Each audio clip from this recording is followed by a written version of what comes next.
Black Lotus by Winston. The only tag for the story is Slice of Life. Twilight Sparkle conducts an experiment and succeeds in obtaining an unusual flower with some intriguing properties. What it could teach her, however, might prove to be more than she bargained for. She finds herself having to face surprising and maybe frightening new possibilities about the universe. How does it work? What is real exactly? And why are these suddenly such uncomfortable and challenging questions for her? The ponies that star in the story are Twilight Sparkle and Princess Luna. Chapter 1, with 1,944 words.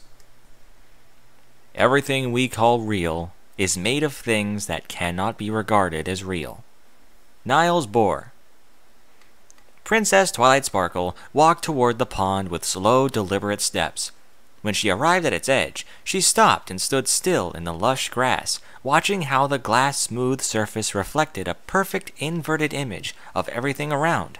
It was like a giant misplaced mirror set into the landscape of the surrounding meadow.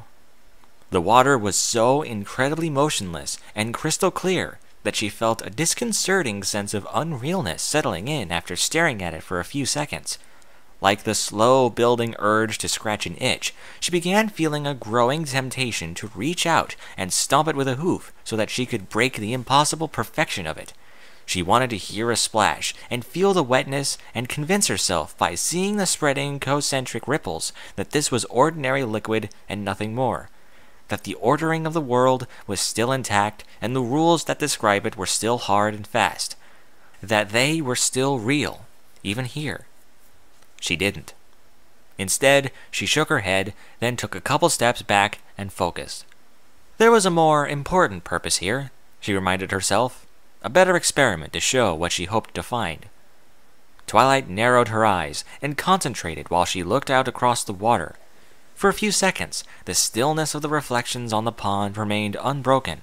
Then, almost imperceptibly at first, tiny ripples began to distort the mirror image in perfect radiating circles, caused by small buds on thin green stalks that were breaking through the surface.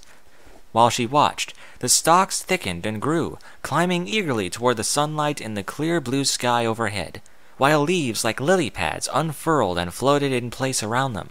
The waves became more pronounced in the disturbed water, and complex patterns of interference formed where the ripples expanded outward and hit each other. As time passed, the prodigious growth of stems and foliage slowed and came to a gradual stop. Those ripples dissipated while the pond became smooth again, although Twilight knew that they would never entirely vanish. Once set in motion, the water could never be the same as it was. "A lot of things might never be the same after this," she whispered to herself, although she barely heard it. The bud atop each stalk swelled and grew. The green petioles surrounding them opened, revealing perfectly black shapes within. Over the course of minutes, the shapes bloomed outward into petals and unfurled into perfectly black flowers. Twilight relaxed her focus and watched for a while from the shore. The flowers waited on their stems, sticking out above the water, motionless, with a presence that seemed completely natural. If she hadn't just watched them grow, it would have been easy for her to assume they'd always been here. It almost struck her that they were almost idyllically beautiful where they were, in fact. For a brief moment, she thought about just leaving them alone. She could call off the plan and just sit here a while, enjoying the calm, letting this peaceful scene remain untouched. Maybe it would be better that way. No, I wouldn't answer any of the questions. It had to be done. After shaking off her hesitation, she reached out with her magic to grasp the nearest flower. She pulled upward, gently at first, but then rapping with increasing force as she encountered resistance. It felt anchored to the bottom of the pond, and her horn began glowing more brightly as she pulled harder. With a sudden feeling of something snapping, roots yielded and broke free. The entire plant shot up to hover above the water, making a loud splash as it cleared the surface. New waves, much larger than before, radiated from that spot. The disturbance to the mud below stirred up a plume of dark silt that began spreading through the crystal water like a cloud of obscuring ink. For a fraction of a second, Twilight manifested a magical force field along the two-dimensional plane 6 inches below the flower she was holding up. The field, far sharper edged than even the finest razor could ever be, passed through the stem and sliced it with a perfect molecule fine clean cut. There was a sudden feeling that she was holding less weight in her telekinetic magic, and the lower part of the plant dropped back into the water, splashing again. It made more waves that spread the cloudy mud further. A sudden tinge of remorse for killing it, and for degrading the tranquility and clarity of such a beautiful pond, shot through her. She wondered why she hadn't thought to just cut off the flower in the first place, instead of just crudely yanking up the whole plant. But what was done, so she made herself push regret aside. She had the part that interested her, the only thing that mattered here. Keep the bigger picture in mind, she told herself. All the rest of this was, after all, a disposable means to that end. Very soon, this would be gone, and it wouldn't matter. The question of how far the limits of the disposability reached was troubling, though. How was this different from... She shook her head, admonishing herself not to be silly and sentimental. Of course it was different. It couldn't possibly be the same. This experiment would merely verify that obvious fact, or at least falsify some of the most troubling hypotheses.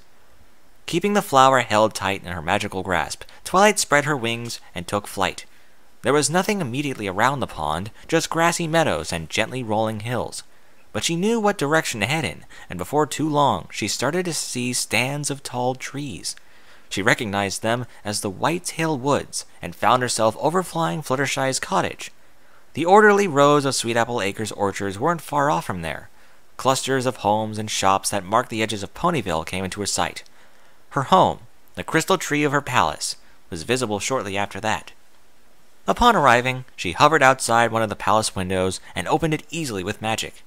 They all had thaumic shielding in addition to their physical locks, to prevent just this kind of easy intrusion, she knew, but that was no issue to overcome here under these circumstances where control was hers to exert. She flew in and landed in the familiar hallway leading to her bedroom.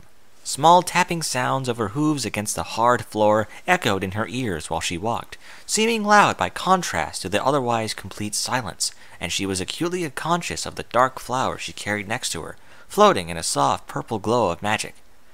When she opened the bedroom door with a gentle push, it didn't make any noise. She took a few steps in and looked around. Everything was just like she remembered leaving it, ready for what she planned. Broken seal indicator taped between the door and the frame? Well, I just broke it here, of course, but presumably it should show as intact later if this works, so check. Thermometric readout still printing uninterrupted? Check. Sensors all in place? Check. It occurred to her to wonder why she was even doing this mental checklist. She wasn't really here, so it wasn't actually verifying anything that mattered. It did make her feel better, though, to have the security blanket of familiar habit and procedure. Alarm unit set? Temperature monitoring? Remote trip cameras? Check, check, check. Ready to take the last step? Do I really want to know what I might know after this? She hesitated. Check. In her mind, Twilight called upon the form of the spell she'd felt during the incident. At the time, just seeing it, feeling it, had left her burning with curiosity. It was strange new magic she'd never encountered. What was it trying to do exactly? Testing it out for herself would settle what had really been happening, and in spite of whatever misgivings she had, the thought excited her. The magical pattern grew, readying itself in her horn with a tingling feeling of a nascent spell.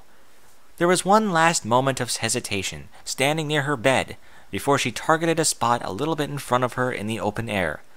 She gave the pattern a push, executing the casting, and her horn flared to life. The spell felt like a scalpel slicing a slit through a sheet of paper, slicing through a paper wall that was all around her, unperceived until that moment when her magic made contact with it. Holding the spell active, she found she was able to grab the edges of the slit and pulled it open into a hole with an outline that shimmered in faint, multi-hued scintillations of light. She looked into it and saw nothing different, just the same room, but there was a strange sense of elsewhere, something beyond that paper wall, and it was disconnected, like there was suddenly a dead zone that her magic couldn't pass through. It reminded her of when she was a little filly, the first time she looked out through a thaumatically shielded window and tried to use telekinetic magic to move something on the other side of it. Nothing happened, despite her best efforts and the certainty that she was doing it right, and she discovered after a moment of confusion that an odd numbing sensation was flooding through her horn. It was a feeling like reaching out into an infinite expanse of empty space and finding nothing there that she could grasp or feel. No feedback to tell her anything. It wasn't pleasant. That first time it happened, she'd almost panicked from a sense of disorientation, vertigo from feeling lost in what seemed like the directionless pure void. Twilight shook her head and dismissed the stray recollection. The flower. That's the point here. Don't forget that.